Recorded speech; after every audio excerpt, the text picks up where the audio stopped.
What's up, everybody? Welcome back. Hope everybody's having a great day or night whenever you're watching this. The Denver Nuggets, for the first time in a minute, are having an excellent offseason. This free agency has been nothing but hits, and more hits for the Denver Nuggets.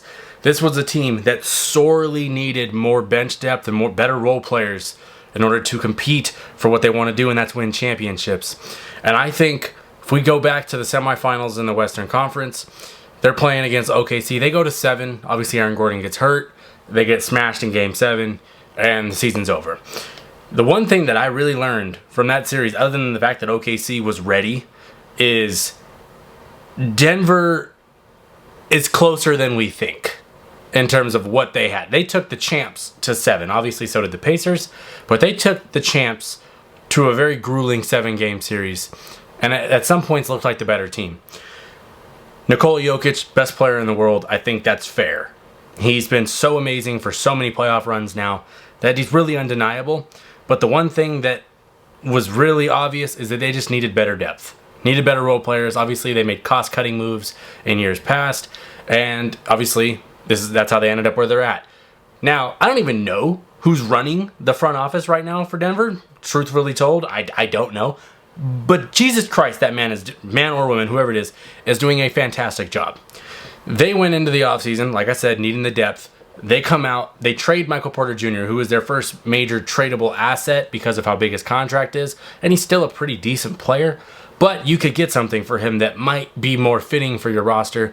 They attach a 2032 first-round pick for Cam Johnson to the Brooklyn Nets. So, one, I like to trade for both teams. I think the Nets, you get Michael Porter Jr. He's a young player. Maybe you could see what he's got there. And then you get a basically an unprotected 2032 pick who knows what the Nuggets are going to look like when Jokic is 37.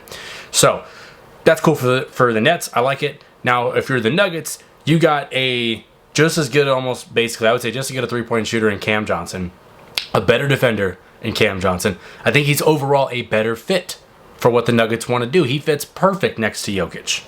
Perfect next to Jokic. The only thing with Cam Johnson, he's going to miss games. How many games? That will vary. But when he plays, he's as effective as a role player as they come. So getting a guy that's a perfect fit, getting off of Michael Porter Jr.'s money, and doing that allowed you to sign some other guys that I'm going to get to. But overall, the Cam Johnson move, very good move. Like it for both sides. Obviously, Denver takes a chance, but they're trying to capitalize now. So 2032, really not at the forefront for them. So I love that trade. Then we get to where these ancillary signings that are so good, like you bring back Bruce Brown, who we saw was excellent when he was playing alongside Jokic and Murray and Aaron Gordon and that whole setup. We know he fits. We already know he fits. So that's a great signing. Good wing depth, good, I guess, guard wing depth because he does both. And he can handle the ball, he can shoot the three, can play defense, all the things that they needed. Then they sign Jonas Valanciunas. What is the one thing we've been saying about the Denver Nuggets for the last 7 or 8 years? Can we get Nikola Jokic a competent backup center? Jonas Valanciunas checks the box of competent backup center. That's just what I feel. You have a guy that can come off the bench and give you 10 and 10, which is all you can really ask for out of a backup big. Or if Jokic needs to miss time, you have a serviceable center behind him. They don't need Jonas Valanciunas to play 25 minutes a night. They don't. They need 12 to 15 minutes a night. That's all they need. And he's reliable. He's going to get some offensive rebounds. He's going to be a low post effort. He can shoot the three a little bit. It's not super consistent, but he can knock it down. So overall, I love that signing because you finally got something that the team has sorely needed for years now. So love that. And then you go out and you sign Tim Hardaway Jr., who any given night is 15 points. Any given night is 4 or 5 threes. Awesome floor spacer. Can get his own shot. That's the perfect spark plug your bench needed. To come in, flamethrower, microwave, whatever you want to call it. Come in, knock down shots, put some points on the board because the bench was very lacking at severe times last season. So they added not 1, not 2, not 3, but 4 excellent role players to fit in their system, and probably 2 or 3 of them are going to be off the bench. That you could not have done any better than what the Nuggets have done with the money that they had, the decisions they had to make. Like I said, whoever's running the franchise right now, tip your cap. I know David Adelman's got to be pretty ecstatic to go coach this team next year. And if I'm Nikola Jokic somewhere in Serbia or wherever with my horses, I'm getting this news and I'm just grinning from ear to ear. That's what I'm thinking. If I'm Jamal Murray, I'm like, man, the pressure might actually be taken off of me next year a little bit. Maybe I won't go into the playoffs wounded. You know, there's a lot of good stuff. When you look at, and I'm just going off the top here. This is all off the top at this point. You're looking at a lineup of Jamal Murray, Christian Brown. You have like Aaron Gordon. There's Cam Johnson, Nikola Jokic. That's a lethal five. You have defense in Brown, Gordon, and Cam Johnson. You have firepower, obviously, with Jokic being probably the most ballistic missile you can find. Jamal Murray can light it up. Christian Brown's been getting better every single year. And Cam Johnson's going to be just a consistent, smart player. I think that's the other thing with Michael Porter Jr. is that ball touches him, it's going up. Everybody knows that. There's all the jokes about it, like ball stops here, you know, possession ends here. That's what they call him, right? Cam Johnson's going to make the smart, high IQ play more times than not. So I feel like their floor raised, and so did their ceiling. They went from like having, you know, maybe being a 50-win team to like maybe they could win 60 next year if everything kind of panned out correctly for them. Injuries, health permitting, of course. So that's just the five, right? And then off your bench, there's a lot of different like mixes and rotations you can go with. Like Julian Strawther had moments last year. Peyton Watson is a very competent, decent role player at this point in his career as he's evolving his game. You have Jonas Valanciunas. There's Tim Hardaway Jr.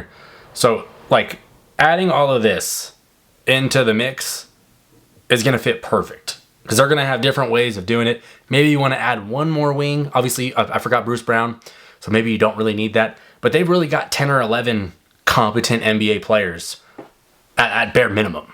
If you're the Nuggets, you got to be feeling so good about how your offseason went, and you didn't land a star, right? It wasn't like we traded for Giannis, or we did some crazy, we got Kevin Durant. It wasn't like that. They added the right pieces. And time again, that's what wins a championship. When you add the right pieces to fit your stars. You have the Lakers in 2020. You have the Bucks in 2021. There's the Warriors in 2022. There's I'm blanking. I think who won 2023? I'm blanking off the top of my head. I feel so dumb right now because 2023 was the Nuggets, wasn't it? I've either got the Warriors and Nuggets mismatched, but I'm pretty sure the Nuggets were 2023. And then obviously Boston's 2024. And then this year we have the Thunder. All these teams added the right role players at the right spots at the right time. I feel like the Nuggets have hit on this again. I'm still so... Is it really, like... I can't believe that the team I'm talking about right now is the one that I forgot with the championship run right now. That is crazy. Whatever. You can flame me in the comments for that one. But regardless, if you're a Nuggets fan, you got to be feeling so good about your team going into the next season. And I truly think in the West, it's them, the Rockets, and the Thunder at this point. Like nobody else is holding a candle to that. And they went from being like that half shade below the Thunder to like, nah, they got it. They could take it next year, and I will not be at all surprised. But yes, right now I would give their offseason, the free agency, an A+. I think they could not have done any better than what they've done with the money that they had, the situation that they were in, not having a front office really in place to come away with this. That is like awesome. And if you're Jokic, you're like, I might not have to play 40 minutes a game next year. I might not have to have 50-point triple-doubles. I might be able to just chill out a little bit and we coast and dominate teams. So, I don't know. What do you think? How would you grade the Nuggets offseason? If you're any lower than an A, please send me whatever you're smoking because we really need to talk about it if you're below an A for the free agency moves because I don't know how you can justify anything less than an A, and it probably should be an A+. So, that's just my 2 cents, but let me know. If you're new to the channel, please subscribe if you like this kind of content. Please like the video. I appreciate it for watching. I'm done. Peace.